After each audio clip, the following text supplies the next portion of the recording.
Hold on. The new year, and it's a unique Heisman year. I'm Yogi Roth, joined by Ted Robinson. Of course, it's Ted and Yogi's Pac-12 adventure. We are on the precipice of the college football championship game. Ted, happy 2021. The world is crazy as we record this, but we have at least some semblance of consistency, which is you and I on Zoom and our podcast. You can get it anywhere you possibly are seeking a podcast. So welcome back, brother. Hope you had a good holiday. Same to you, Yog. And 2021 is going to be your first year, full calendar year with your new family. And I'm just thrilled for you. And look, everybody's in the same boat. We all hope that 2021 brings us more joy. Forget sports, just joy, totally joy in our lives, normalcy, etc. But I thought this obviously this New Year's weekend, we had the semifinals of the national playoffs, and this, we'll get to Pac-12 things, but maybe it's better just to take about the big picture at the beginning, because we had the national playoffs and then the Heisman Trophy, which was done virtually for the first time. We're both voters, so it's something that we care about and something that I'm terribly invested in personally. And you've been involved wonderfully. The Campbell Trophy, which was awarded to somebody with a Pac-12 link of some sort. So we have all of that to start. And I will say this, as a Notre Dame grad, but not a fervent, I don't, as you know me, I don't wear it on my chest and I don't go crazy. I was ecstatic that Notre Dame, and I thought they earned the fourth spot. I don't think there was anything better than 4, but I thought they earned the 4th spot. But I do believe that it was exposed this past weekend that Notre Dame is probably the 4th or 5th best college football program in the country right now. The gap to 1 is huge. And I just don't think that's healthy for college football. No, and we've talked about it ad nauseum here around the playoff and what that's done to the game. And now here we go, and I'm going to call it like the next iteration of college football. I think we're fully in it after this championship game, because it's NIL, the portal, and the one-time transfer rule is rolling. So it's true. Well, it's better than free agency in the NFL, because it's anytime, anywhere, any player. And I just think that I think Kyle Whittingham said it years ago. He goes, there's major inequities in college football. And now, and we can't change some of those. Like, it's 9 conference game versus 8 conference game. There's a lot of things we could talk about that will not change. But this thing that is happening now to the game, with where teams are and what the playoff has done, in my opinion, to college football and recruiting, which I can get into my opinion on that, it ain't stopping. It's just not going to stop. I just don't believe that right now. When you look at the way Alabama's playing, I'm going to pick them in the title game. I'm going to go ahead and just say it right now. I think it's going to be a really fun game offensively. Love what Justin Fields is about. And, of course, Ryan Day. You know him from the 49er days, coming off the chip tree. But, yeah, college football is different than it was when I played. It was different than 5 years ago, man. What's the biggest difference to you?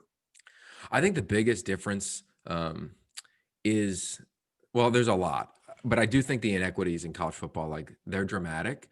And that the way that the game is marketed, and I remember talking to Fowler about it last year, Chris Fowler, the ESPN announcer.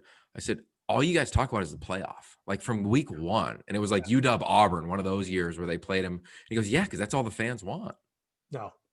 No, totally. I'm with you with that. I like Chris, but I disagree totally with that take.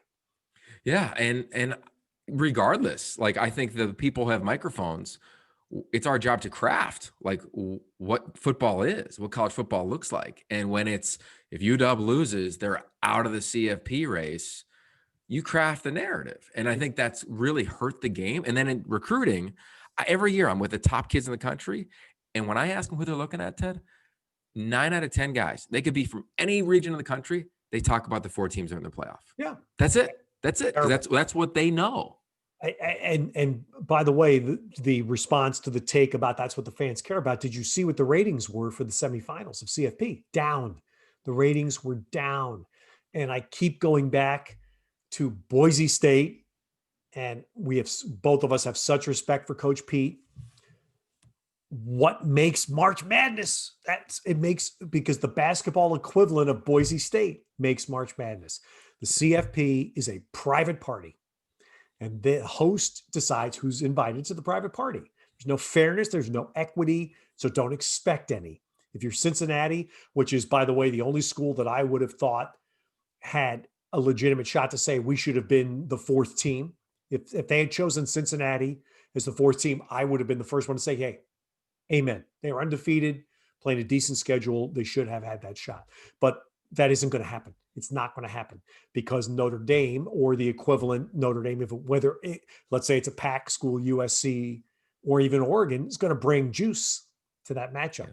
It's going to bring eyeballs, they think. But the reality is the ratings were down, even with Notre Dame playing Alabama. The ratings were down. I didn't check that. I didn't know that. And what to me, the true disappointing thing at the end of the year, reflecting back without emotion, was Cincinnati not getting the fourth spot, because if there was a year to give it to a team, this was the year. This was the year because of the discrepancy in games. Notre Dame goes to a conference. Like, you could have made an argument, right? And that we all would have accepted, like, yeah, give them a chance. But now that they didn't have it, there's no chance. If we look at the committee, which will remain the same committee next year, were they ever going to give an outside team a shot? Yeah. When you play a full slate of games? Is an 11-1 Oregon going to get in over a 12-0 Cincinnati? 10 out of 10 times. Yeah. Like, just based on the precedent that we've seen. And it was, to me, it was a good thing because the SEC didn't get two teams. And the truth that I know people, look, Notre Dame is always going to be that school that has haters and they're lovers. It's just that school. The fact is they played a full season in the ACC. They beat the defending national champs. Okay. They beat them. They had one loss, which is why they should have been the fourth team. And they were the fourth team. If you have any legitimate question about the four teams, it's Ohio State. Now, Ohio State had obviously they had a phenomenal performance, but before that, if you were going to question any of the four teams, it's Ohio State, simply based on the number of games and the fact the rules were changed to grease their skid in. And I'll tell you this, Yogi, I have a good friend, and I'll leave this friend anonymous, but I have a good friend who is very, very close to Dabo Swinney. So I asked the good friend after Clemson, getting rolled. Thank you. I was going to say something that I probably shouldn't have, by Ohio State. I asked him, did Dabo regret saying what he did about Ohio State? The answer was no. That Dabo saw what coaches went through every week that had to go through 10, 11 games and the work they had to put in. He thought that was greater than the work that a coach like Ryan Day, and just as an example, Ohio State, or we could say any coach in the Pac-12 who played 6 games, or Herm Edwards played 4 games or whatever. I snapped at my colleague. And I went back and I said, okay, so here's a voice coming from the Pac-12. I said, first of all, the Pac-12 could not have started any sooner than it did because the state of California was not allowing it. The state of California, the state, okay, 40 million people. And that's 4 of your 12 schools, including USC, which is somewhat important in football, right? So they couldn't have started any sooner. So they could not have played more games. When Stanford got the green light to play football, their players were in like 35 different states. They had to bring them all back and gather and try to get enough weeks of prep in, as the coaches all wanted, to make sure that we could play the game with some reasonable safety. Then Stanford gets kicked out of its campus, gets kicked out. They're homeless in a good way. And I don't mean to equate it to serious homelessness, but from the football standpoint, Stanford's homeless. And they win their last 3 games. And so I said to him, David Shaw is the national coach of the year, in my view. So they played 6 games. So don't minimize that. And that frustrates me because that's again, Yogis, we've talked about, that was the window into the mindset. And it's not vicious, it's not malicious, but it just exists in other parts of the country. And as I said, where college football is treated as a professional sport. Yeah. I mean, you said everything that I'd co-sign. I said on the Pac-12 networks that Coach Shaw was my coach of the year based on everything you just referenced. And the only problem I have, the main problem I have with Dabo is that, and I said this today, and it's not necessarily political. Like, my comment was on politics. I think that players reflect leadership. They reflect their coaches. When you're an elite coach like Dabo, you know who else reflects you? Other coaches, high school coaches, Pop Warner coaches, parents. And to me, for a guy who was always seen up until this year to be incredibly intelligent regarding EQ, right? Which EQ would be loosely defined as having empathy and understanding of your thoughts and the thoughts of others and being able to communicate them. It was a zero, right? Whether it was around Black Lives Matter or whether it was around COVID-19. And the last statement he made to me was like, yeah, it's hard for you, but just because they aren't playing games, it's not a competition, which is harder. Like they're both dramatically challenging. Like Everybody was elevate the hard. game. Yeah, elevate the game. And that's where I was just bummed because so many people have raved about him. I've talked to former players or people in the profession, and I was just disappointed. And I would love to interview him because I would ask him that. You know, I talked to one of his good friends about it who's dialed in that program.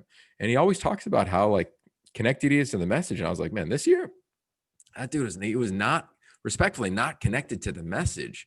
And it was too bad. And then he got rolled. So then everybody just jumped on him even worse, which that's just the nature of the environment that we're in right now, which isn't fair either. But yeah, I was just I was bummed for being an elite coach in that regard. I don't think he met the moment.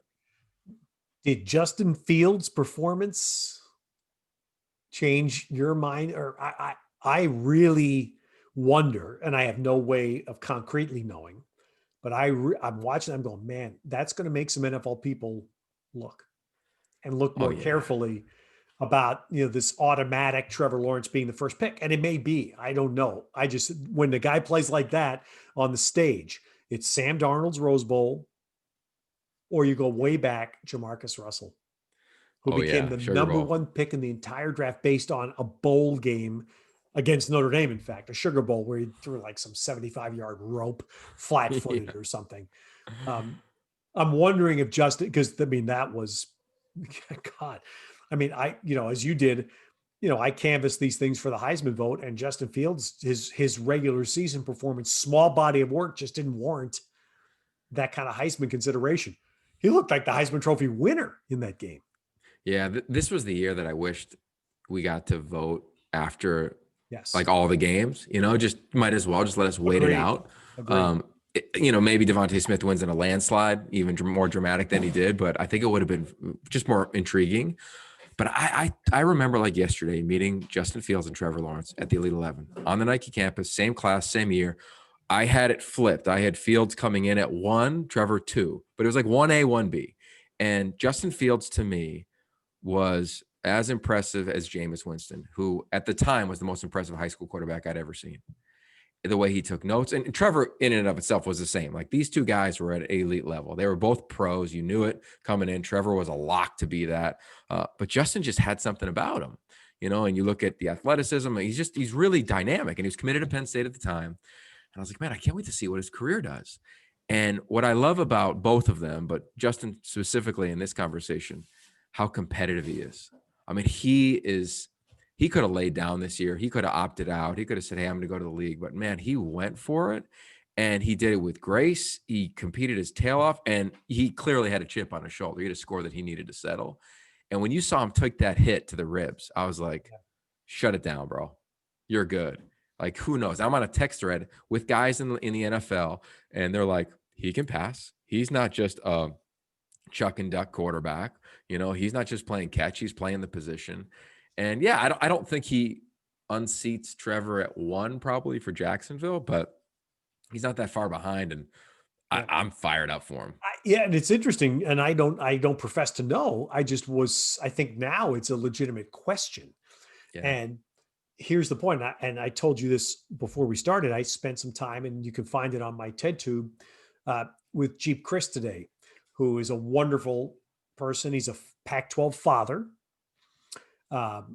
He is the brother of a huge coach, Paul Christ, at Wisconsin. His dad was a legendary coach in Wisconsin, and Jeep just spent 25 years in the NFL as a coach. So, I mean, we're talking about a guy with some football chops. And it's funny because I was talking to him about what we talk about a lot, which to me is kind of a reversal of what football went through for years, which was the pro game bled down. And the pros wanted a quarterback that could get in the huddle, command a huddle, get to the line of scrimmage, pre snap read, call, take a snap from center. And suddenly, college, high school, passing leagues, 7-on-7s, and even Jeep admitted the game's bubbling up now instead of bleeding down. Yep. And the NFL is, and I saw this my last couple of years of the 49ers, I thought, and it's really, I think, come to more of a forefront with Jackson in Baltimore and Kyler Murray, who has yet to have success, big success in Arizona, but certainly there's hope. The game's bleeding up. And so therefore I'm asking between Justin Fields and Trevor Lawrence, the reason I started thinking about this is which guy's better suited for NFL 2025? Yeah, I don't know. I think I could flip a coin because I see Trevor and there's an element of Herbert, right? Like it's a fair comp, Yes. I think. Yes. You And know? Herbert had a great year. Amen. And Yeah. he's not what I'm talking about, but you're right. He had a great rookie year. Yeah, I'm with you. It reminds me, you remember Joey Roberts, who was with us first season. So Joey called me up about 3 years ago and he said, I just had lunch with Andy Reid. And I said, oh, tell me about it. And he said that he felt as though the NFL was 5 years behind college and college was 5 years behind high school. And he goes, it's finally happening.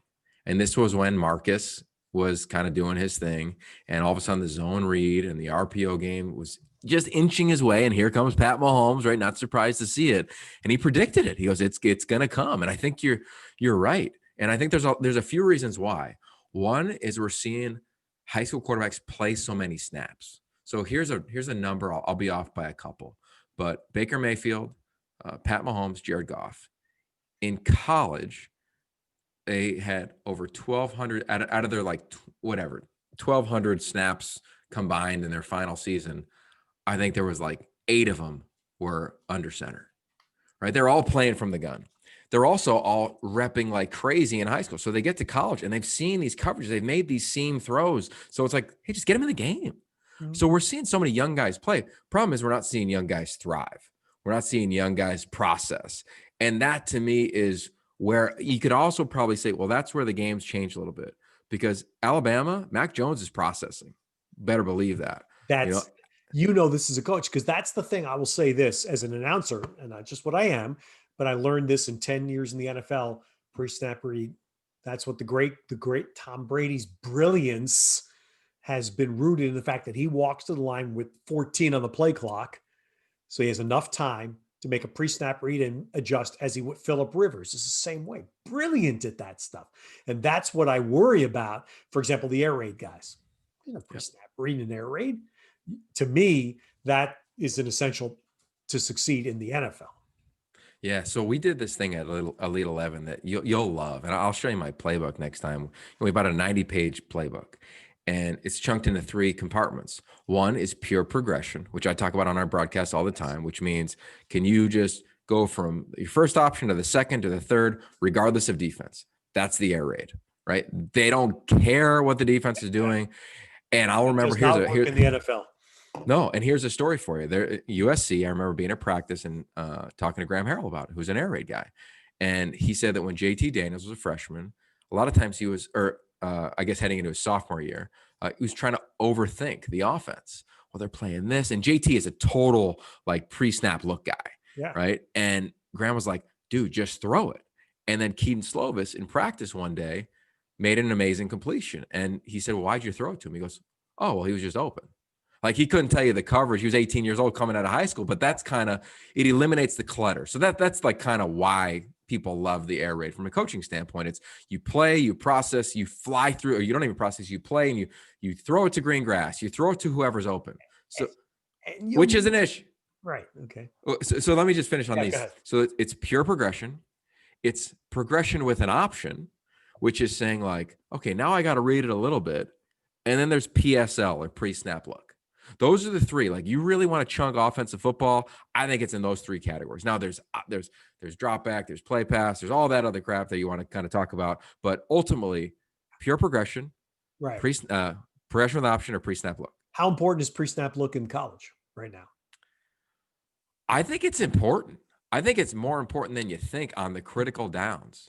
Right? We did a study on and it's always on my call sheet when I'm calling games with you, of when Marcus Mariota went inside the 10 at Oregon, inside the 10-yard line.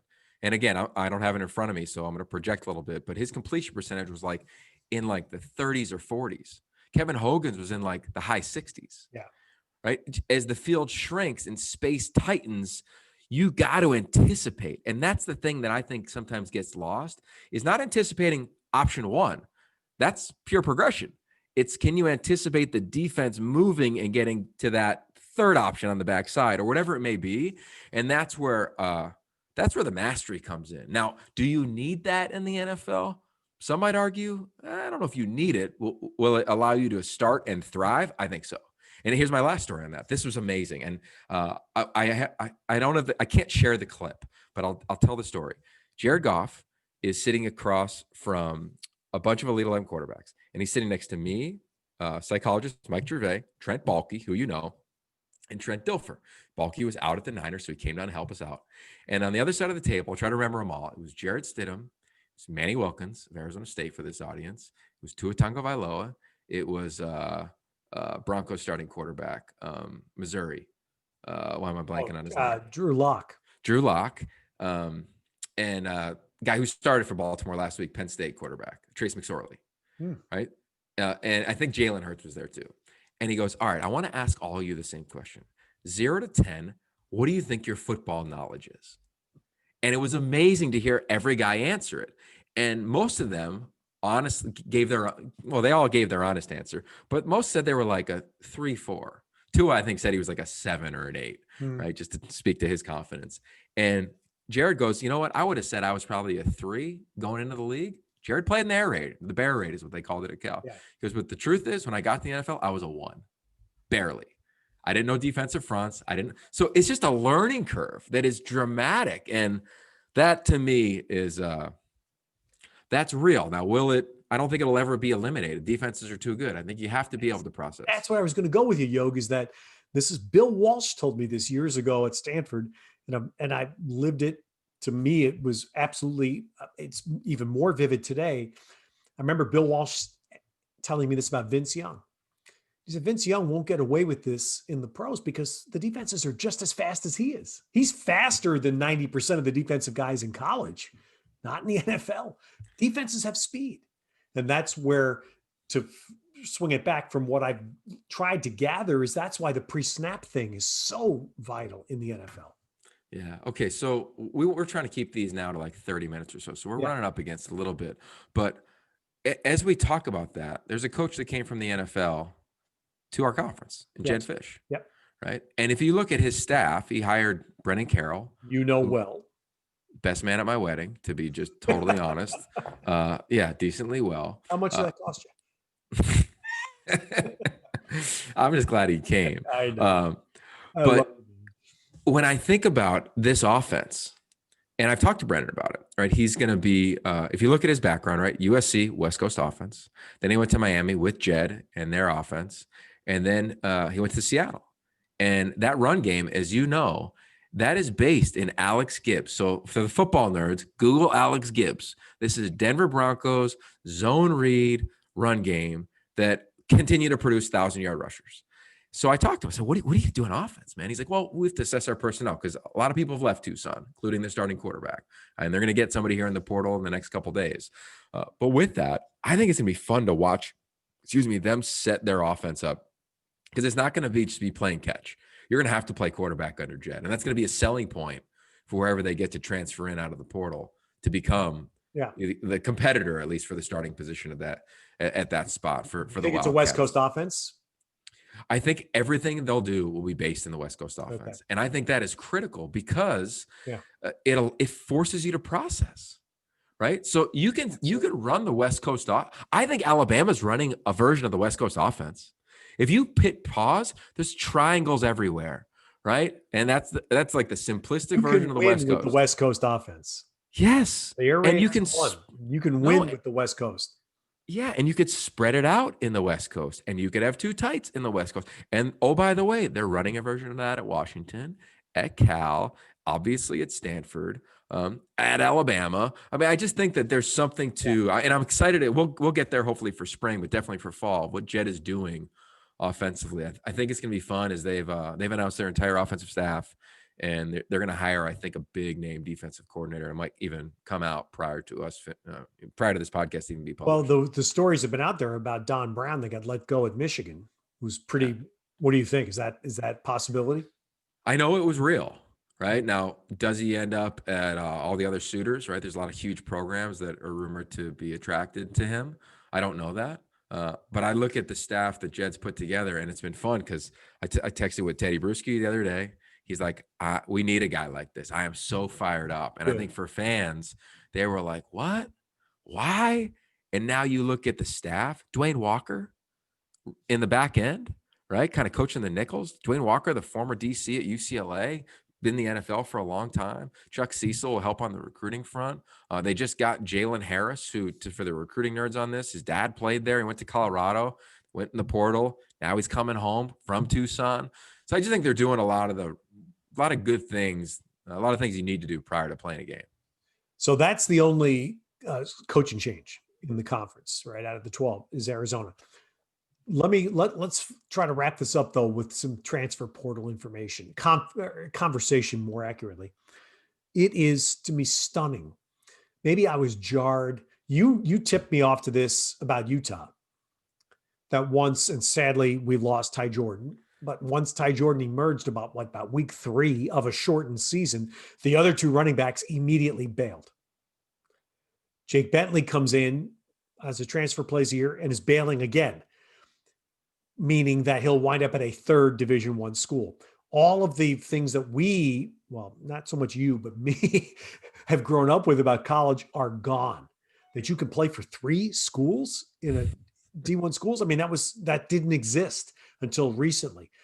It isn't going to change, in my view. I don't see how it will change. So is that becoming, and I asked you this a couple of weeks ago, because you so focus on the high school recruiting and on signing day.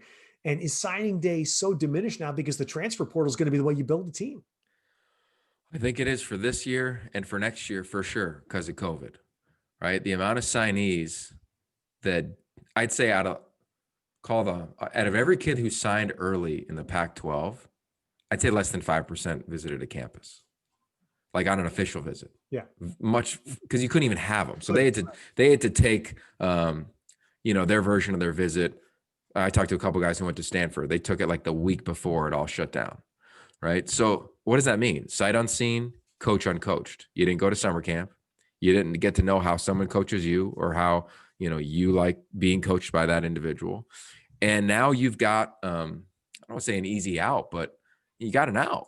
So what I'm worried about is 2 things. Really 3 things. I'm worried about coaches not coaching players hard because they're like, is he going to leave? And now all of a sudden, are you conceding culture?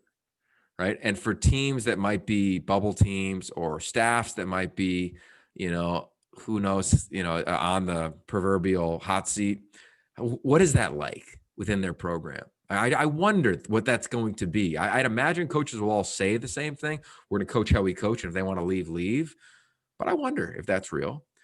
Second thing, I'm worried about the Richard Mulaney effect. Remember him? yeah. Slot receiver. Lane needed a receiver. Grad transfer thing was real.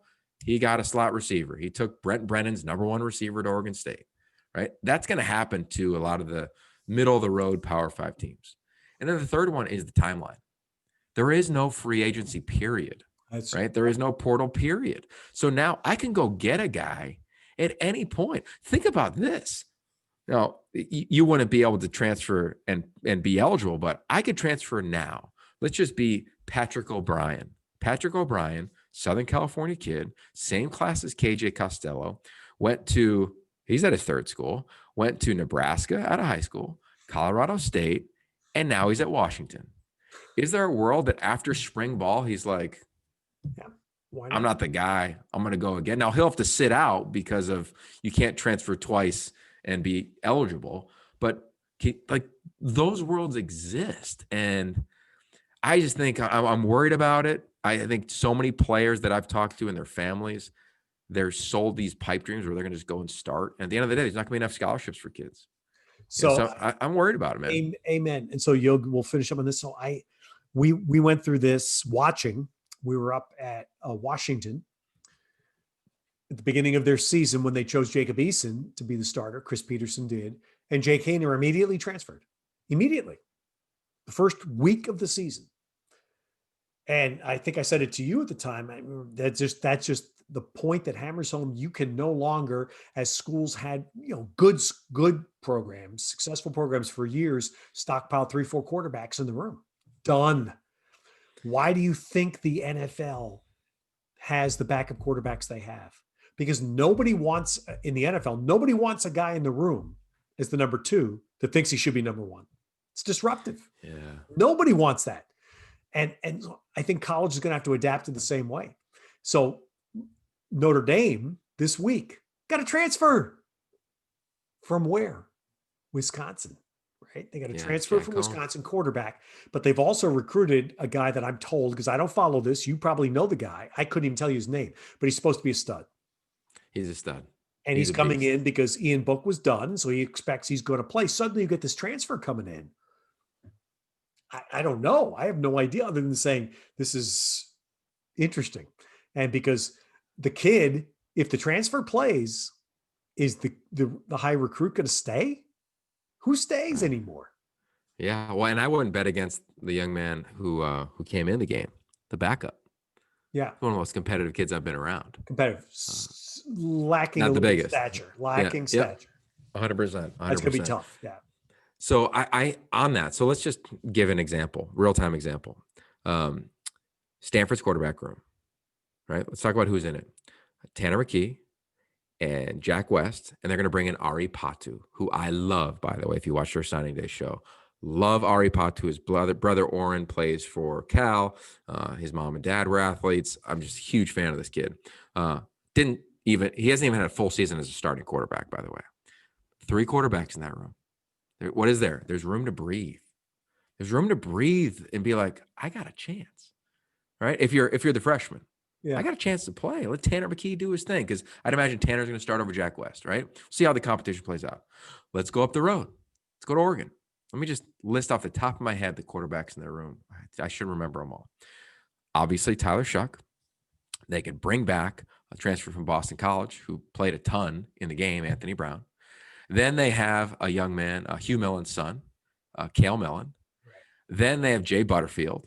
Then they have a young man named Robbie Ashford, who I think was a Ole Miss commit with Rich Rod up until that thing ended up going to Oregon.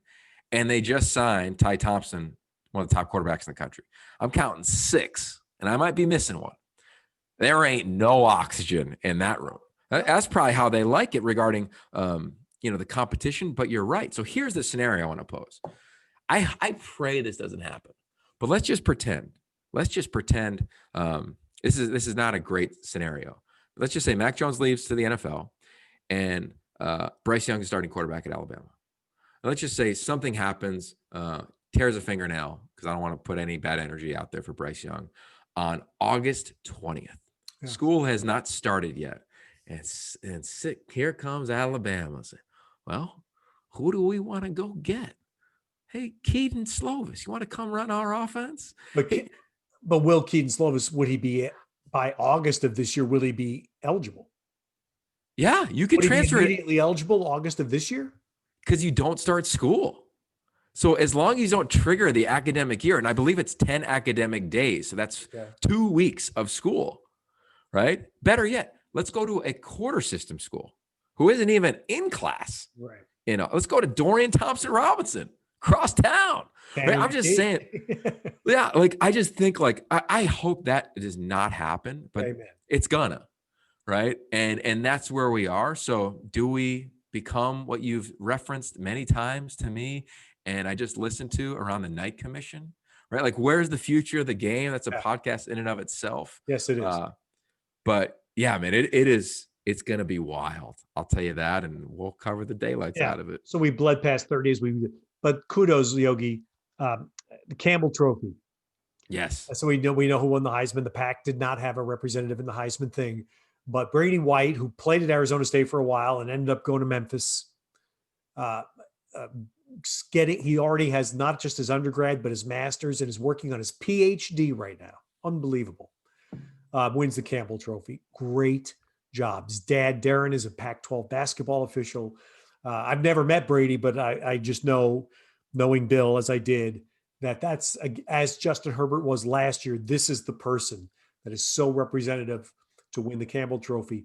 It is not the academic Heisman. Repeat, it is not the academic Heisman. That's a Rhodes Scholarship. This is an award to someone who can play, is a very good player and a very good student and a very good leader. The integrity that you talked about, that's so much a part of the Heisman voting. Yeah, I'm so excited for him. Just to kind of put a bow on his family too. His younger brother was a really talented high school quarterback, and he's committed to Princeton. And Alabama comes in at the last second. They offer him a scholarship. He's probably not going to play, just be an extra arm. And he goes, nah, we'll go to Princeton. Right. So you just think of like the confines and the constructs of that household. Mom, Like, all I can say is mom must be a genius, because I know Darren. This ain't coming from him. Mom, way to go. yeah. I mean, I haven't followed his college career, so I don't know what he's doing, but Brady was always such an amazing young man. And even his teammates at ASU, they loved him. Yeah. It wasn't if you think about that team, it was him, Manny Wilkins, Blake Barnett, as well as former quarterback Bryce Perkins at Virginia, all on the roster under Todd Graham at the same time. Obviously, 3 of them ended up leaving. I was going to say only one stayed. There's college football. Right? Yeah, pre-portal, right? So who knows? But yeah, congratulations to Brady, and we'll make sure we reach out to him as well, man. I know how much that award means to you and me as well. All right, brother. All right. We'll keep doing this. We got so much more to talk about. So much more. This thing flew. So we'll keep coming. We'll try to keep them at 30. We promise. But you know how we get going. Send us your feedback. Share it with your friends. Give us a 5-star if you feel like it. And let us know what you want to talk about. Ted, cheers. Tonight was the grape juice that got me a little looser tongued. It's all healthy. It's all healthy. Amen to that. All right. So here's the healthy 2021. Good luck in hoops. We'll talk next week. I'm Yogi Roth. This is Ted and Yogi's Pac-12 Adventure.